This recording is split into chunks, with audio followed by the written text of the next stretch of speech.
ng pagbuhos ng malalakas na ulan, bunsod ng habagat at mga bagyo nitong nakaraang linggo. Ang pagngalit din ng Busuanga River sa barangay Manuot sa Rizal, Occidental Mindoro.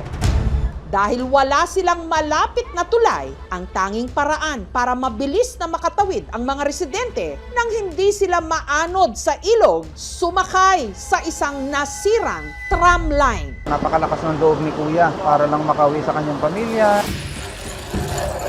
Ang pasahero uupo sa isang parang duyan. At saka mano-manong hihilain ng mga nasa magkabilang dulo ng tramline ang nakakonekta ritong lubid para ito'y umandar. 2 tao doon sa kabila, 2 tao rin dito maghila. 2 minuto lang ang biyahe, pero talaga namang buwis buhay. Isang maling galaw lang kasi pwedeng mahulog ang sakay nito sa rumaragasang ilog.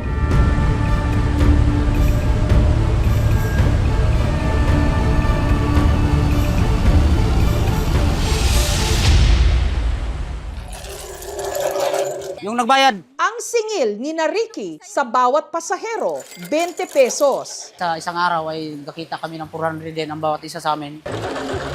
Minsan, pag walang pambayad, napabayaan ko na lang kaysa maglangoy sila dyan, malulunod pa sila. Ang pinakamalapit daw kasing tulay na maaring tawirin ng mas ligtas ng mga residente, 2 oras pa ang layo. Doon dumadaan sa Gene Pool Farm kasi doon lang ang merong konkretong tulay. Malaking tipid sa oras, malaking tipid sa pagod. Kapag tumataas ang tubig sa Busuanga River, bunsod ng ulan, tanging ang tramline lang na ito ang inaasahan ng lider ng katutubong buhid mangyan na si Aibong para makapunta sa bayan at bumili ng asin. Itong area po namin talaga nakakulong kami sa ilog. Pagkapwesto ni Aibong, maingat at marahang hinila ang lubid. Pasakit pa sa kamay, lalo pang mabigat ang karga.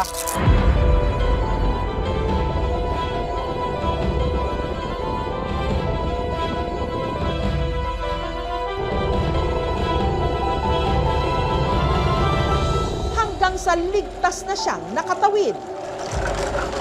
Ay, maraming salamat at nakatawid. Mahirap po talaga pag ganito tag-ulan, lalo na po kung may mga sakit sa amin. Gatiis na lang po kami. Kalbaryo rin para kay Agbo ang pagtawid dito. May bukol kasi siya sa kaliwang bahagi ng kanyang likod. Nakuba po ako. Nung bata pa po ako. Nagakit po ako ng puno tapos nalaglag. Pero parang balewala sa kanya ang sakit nung nalaman niya na sa kabilang isla may paayuda. Kaya buwis buhay siyang nagpalambitin. Natatakot po akong mahulog. Kasi pag mahulog ako, baka malunod po.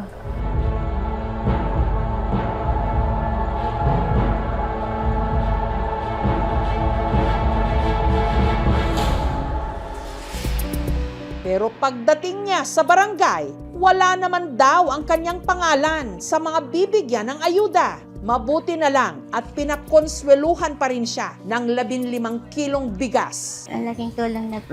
Maabot po ng 5 araw. Minsan lang po kami kumakain ng bigas. Kasi pag tagulan po, hindi na po kami makalabas.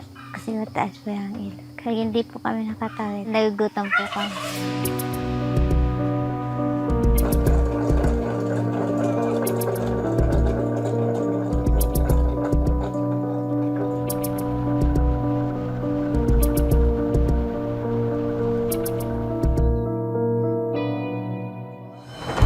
Taong 2011 nung ipinatayo ang tramline sa barangay Manuot. Para raw talaga ito sa mga produkto ng mga katutubo. For agricultural purposes siya. Cage lang po talaga siya. Ang capacity po nun ay 500 kilos lang po. Ang haba po nito ay nasa 780 meters po. Nagkaroon lang po ng rechanneling nung ilog. Dahil na rechannel po, natumba po yung isang poste. So simula po nun, nag-stop na po yung operation kasi hindi na po siya ma-mechanize. 2 to 3 years lang siya nagamit. Para naman mabigyan sila ng trabaho, ginawa ng paraan ng barangay para mapakinabangan yung mga existing cable na nandoon sa Trab 9. Sa local government unit, syempre masasabi ko may pagkukulang din talaga kami. Kasi hindi sasapat yung pondo ng aming lokal na pamahalaan para sa ganong kalaking proyekto. Naiiyak ako dahil ilang dekada nang nagkaraan, hindi pa rin natutugunan ng mga kahilingan ng mga tao. 3 hanggang 4 na oras naman mula rito ang bayan naman ng Bungabong sa Oriental Mindoro, kung saan sa tulay din umaasa ang mga guro, estudyante at mga residente para makatawid. Pero dahil sa lakas ng ulan, ang kanilang hanging bridge bumigay. Pero dahil ito lang ang tanging daan patungo sa eskwelahan, wala silang nagawa kundi kumapit na lang ng mahigpit sa mga kinakalawang na kabilya habang binabaybay pa rin ang sirang tulay. Isang maling hakbang lang, pwede silang anurin ng rumaragasang ilog.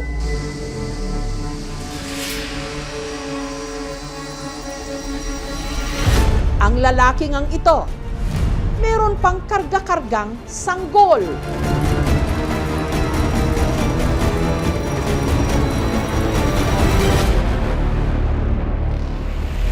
Alas 4:30 ng hapon ang uwian noon ng mga estudyante ng Naswak Hatubuan Bangon Elementary School.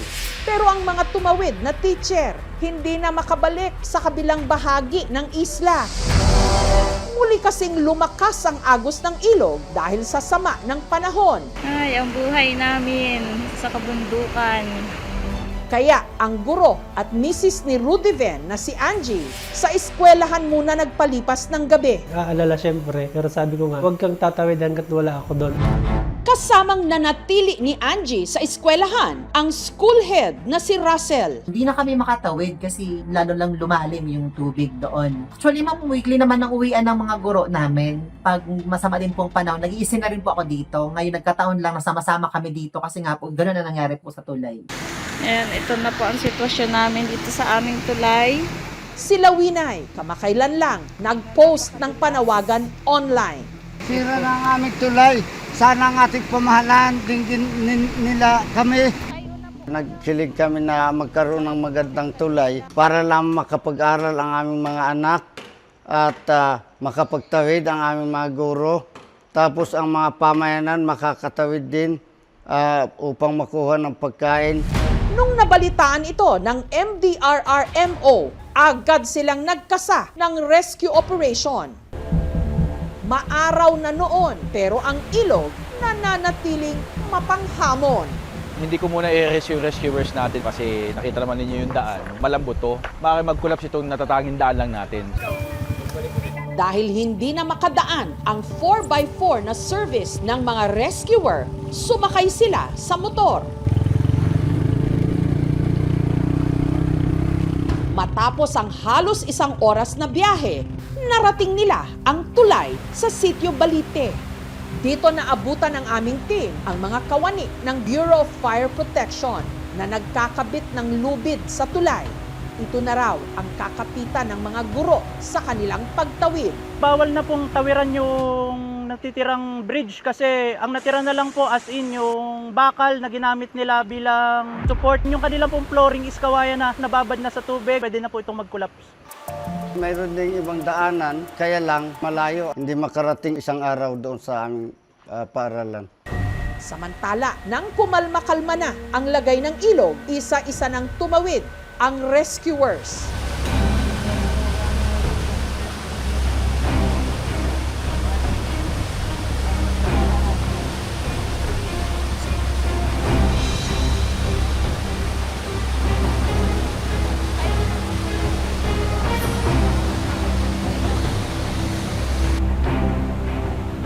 Mula sa kabilang bahagi ng ilog, kalahating oras pa ang kanilang binuno bago narating ang eskwelahan. What is soap? Nung araw na yon, may pasok na ulit ang mga estudyante.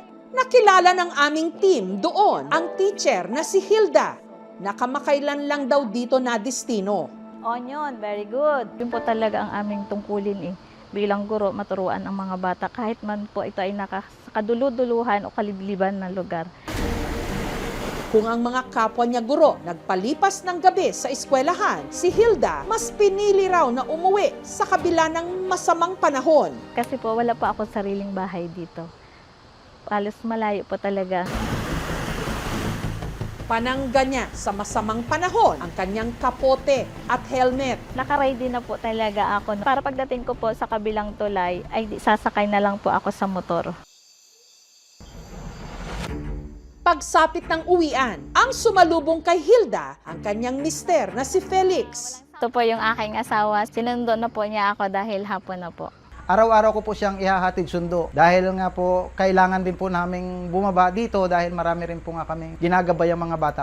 Hindi na nag-iisang umuwi si Teacher Hilda. Mag-holiday na rin po bukas kaya kami po ay maaga ng bababa. Kasama na kasi niya ang mga nag-stay-in na guro na sa araw na ito, susubukan muling tumawid ng ilog. Ang mga teacher, sinuotan ng life vest at helmet at saka isa-isang tinalian ng mga rescuer sa bewang. Ang taling yon nakakabit naman sa lubid na ikinabit ng BFP. Ito po yung magsuserve as lifeline nyo po para hindi po kayo dumiretso sa tubig. Kinakabahan kayo, ma'am? Masyado.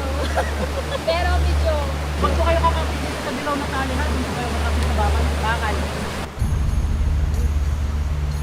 Pero ang ilog tila lalong tumaas nung hapong yon.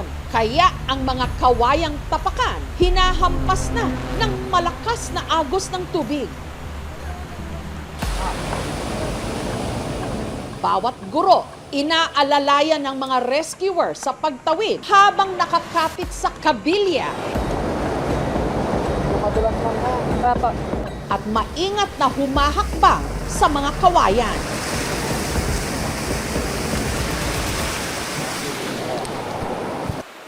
Hanggang sa sina Hilda, ligtas nang nakatawid. Habang ako ay tumatawid po kanina ay safe naman po dahil meron po namang umaalalay sa amin pagtawid ng tulay. Ayon sa mga otoridad, 15 mga teacher lahat ang kanilang na-rescue.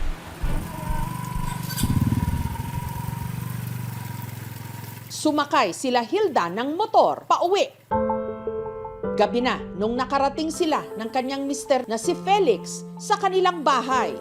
Kung may pagkakataon po sana, kahit po sana hazard, hindi na po mabawasan yung kanyang kikitain, may panggasolina na lang po kami araw-araw.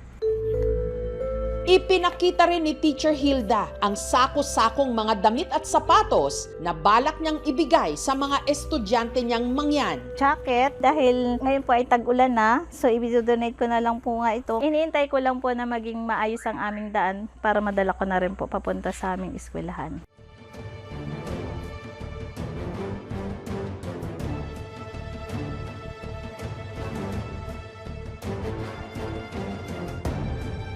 Kinikilala ng DepEd na hindi ito dapat maging normal o katanggap-tanggap na sitwasyon. Dapat walang guro ang nanganganib ang buhay araw-araw para lamang makapagturo. Natatanggap na ng ating mga guro ang Special Hardship Allowance o SHA katumbas ng 25% ng monthly salary based sa Hardship Index. Kukumpirmahin pa rin namin sa SDO Oriental Mindoro kung nakukuha na ni Teacher Hilda Fran. Kung sakaling kulang o kailangang i-adjust ang kanilang natatanggap dahil sa lumalalang sitwasyon ng access route, handa kaming i-review ito. Ayon sa DPWH, may plano na raw na gawing bakal ang tulay na nagdurugtong sa Sitio Balite at Sitio Naswa. At ang budget na inilaan daw para rito, 18 million pesos. Ang nakasulat sa nakabalandrang tarpaulin ng DPWH, August 5 pa dapat na simula ng proyekto. Nagtungo ang aming team sa opisina ng kontratista, ang MG Dragon Construction Services. Ayon sa kanila, sinimulan naman na raw nila itong gawin. So nakakuha ako ng 35% of the steel components noon. Bakit dito sa pinamalayan ko cutting building and fabrication. Kasi doon sa area doon, wala pa kaming barracks para gawin doon at saka walang mahina ang kuryente. Sinisimulan na po natin. Ang pagkakaalam ko, ang kabuuan po ng bridge ay 216 linear meters. Ang nakuha lang po natin, phase 1. Hindi po tayo delayed. Ngayong 2027, nakapropose na rin po siya para yung second phase natin ay maisunod natin. Matatapos po tayo ng probably first semester of 2028 or pwede ring end of 2027. Okay lang naman po sa amin. At least may plano na po. Nalaman po namin na itutuloy na po yung tulay. Maraming salamat kayong aming mga estudyante at mga guro na hindi kayo sumusuko patuloy ng ating pag-aaral upang sa ganon makamit natin ang ating kinabukasan.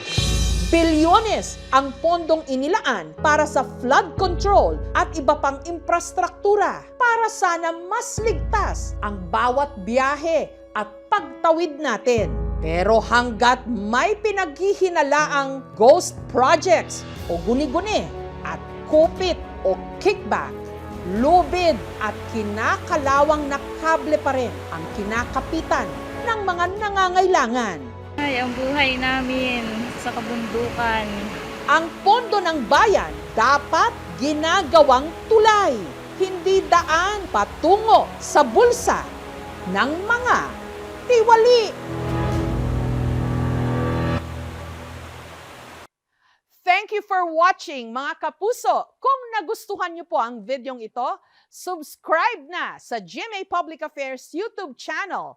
And don't forget to hit the bell button for our latest updates.